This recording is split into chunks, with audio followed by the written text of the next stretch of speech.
Hello guys, papakita ko sa inyo yung flower ng sibuyas. Ito po siya.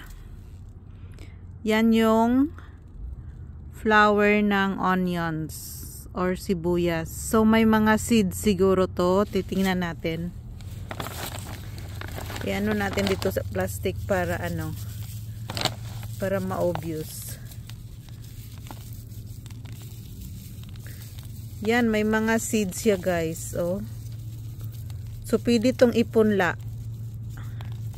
Next summer. Ito po yung flower ng sibuyas. So, kung makikita mo yung mga black na yan, yan yung mga seeds niya. So, pwede yan ulit itanim. Ayan, oh. So, ito yung ng sibuyas. Yan siya. May isang flower pa dito. Yan, oh. So, kung makikita mo yung mga black na yan, yan yung seeds niya. So, pwede mo ulit yan ipunla next summer.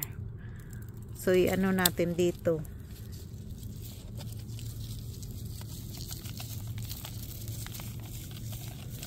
Yung mga black na yan, yun yung mga seeds niya.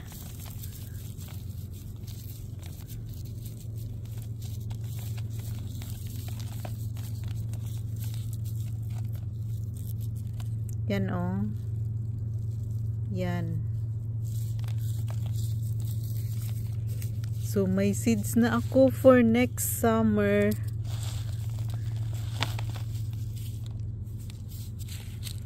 Mayroon pa ba? Titingnan natin.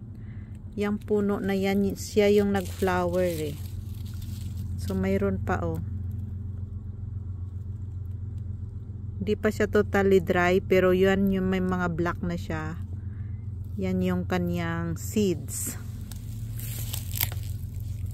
So, ipa-dry muna natin yan.